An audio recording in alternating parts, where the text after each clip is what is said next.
Today's topic, I'm wearing Nirvana, is how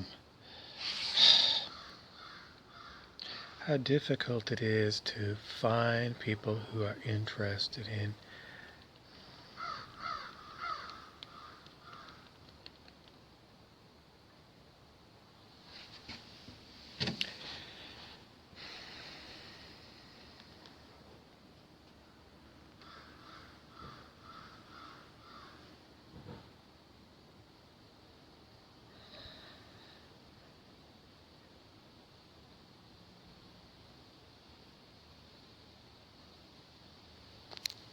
we were considering Robert Plant's album Fate of Nations.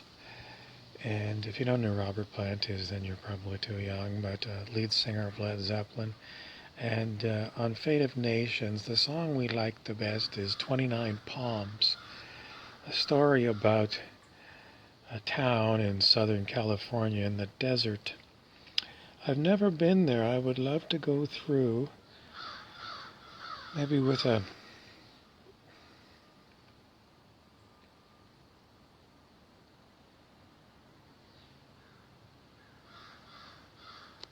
Fate of Nations was a economic textbook. I'm not sure. I don't think it was written by.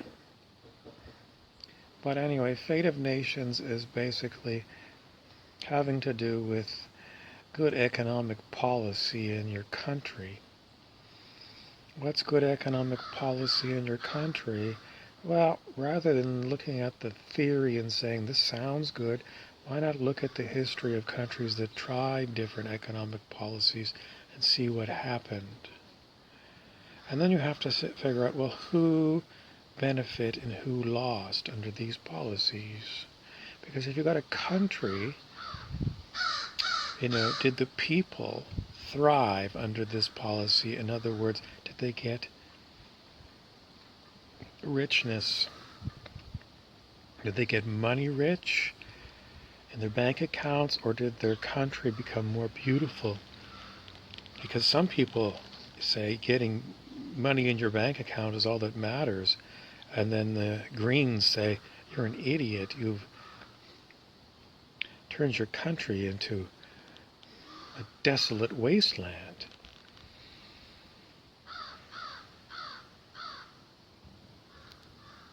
Fate of the Nation was also a song from the Scarecrow album by John Mellencamp. And at the time, American farmers were losing their farms because they were being crushed by, once again, enormous corporations who had distorted the market so bad. People were just in a terrible way. I took a lecture in an outfit called Clearmind in Vancouver, Canada. Clearmind used the textbook Course in Miracles, and they took their own take on it. But the main takeaway from the lecture was the difference between fate and destiny. And the speaker talked about his alcoholic father who believed only in fate, and that was, once I'm an alcoholic, I'm going to be an alcoholic forever till the day I die. And the speaker said he didn't hold to that premise. He felt that if you believed that your fate was to die on Skid Row, and you could not be swayed, then that's what would happen to you. In other words, it was fixed, like fixed and dilated pupils of a dead man. Whereas destiny is a different kind of thing. What is your destiny? I'm destined for greatness, someone might say. But destiny seems to be a lot different than fate. My fate is to be an alcoholic on Skid Row, and I'm going to drink my way there to prove it. Very strong ego. This is where I'm going. I'm setting my compass to Skid Row, and where's the next bottle of scotch? Destiny, on the other hand, is very different, because destiny is allowing something to, maybe it's not just one something, maybe it's allowing for your ship to move. It's not one compass heading. It's your ship goes here and your ship goes there and your ship goes here and your ship goes there. Destiny.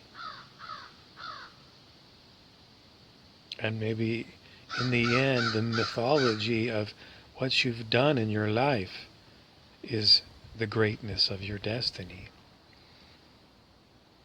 Because, is greatness a destination? Not really. It's the path that you go there, the journey. It's all about the journey, which is where you are now and when this next step you're going to take, and the next step is the next step. The destiny.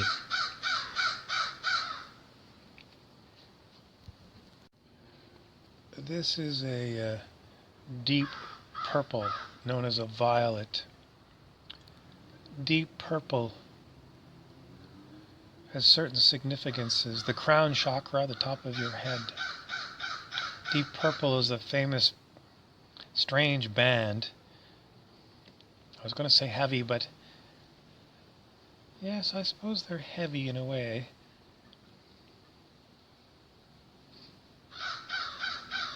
Purple, violet, African violets, so it brings on an idea of Africa.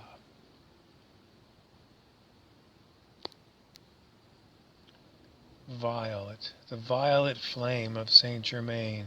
It's a way to burn up karma. Why do you want to burn up karma? Well, it's usually... We're going to talk about bear. Bear is a disruptive influence in my life. If I had my way, I would take Bear and I would bury him under 50 feet of concrete. The most vile creature ever to come into my presence.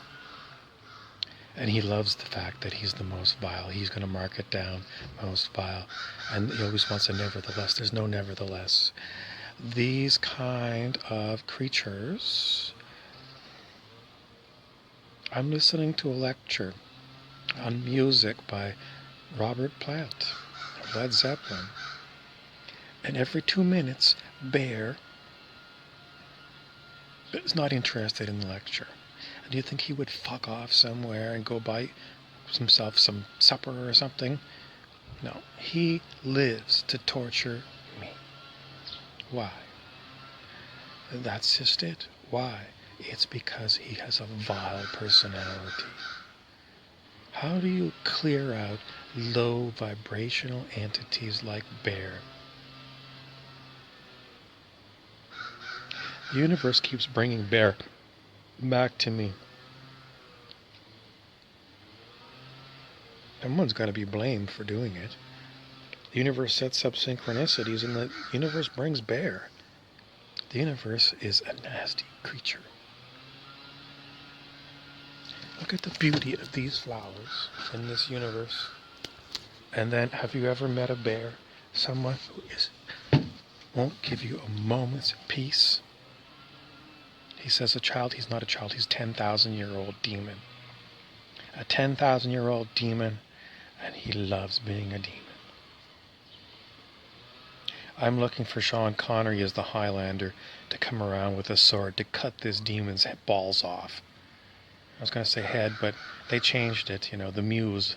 The muse who gives me the words changed it from head to balls. Because that's more likely to make an impact on this thing. Never-ending torment by assholes.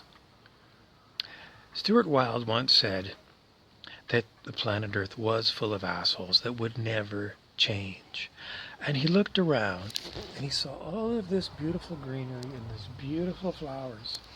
And he said, planet Earth is contaminated by assholes. And these other things are beautiful things. So what we need to do is have a big filter. And the filter is going to be designed to get rid of assholes. He called it the morph. And it was something that would come down on you. And you would have to be able to be very calm in order to not be sent into a heart attack. And he felt that most people couldn't do it and they would just die.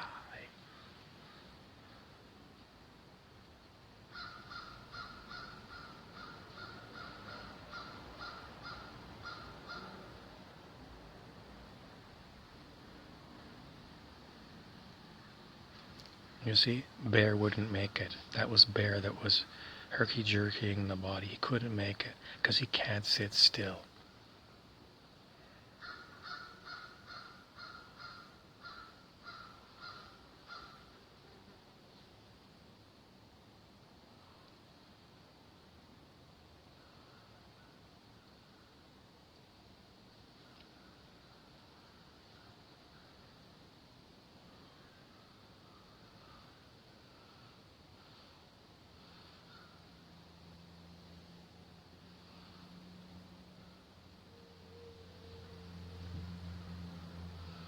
He can't sit still.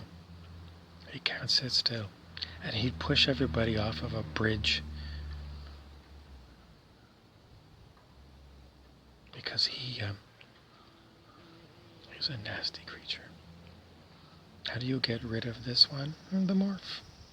He says, I'm a spirit. He's not a spirit. He's a sociopath. And so if we could get rid of all the sociopaths on the planet,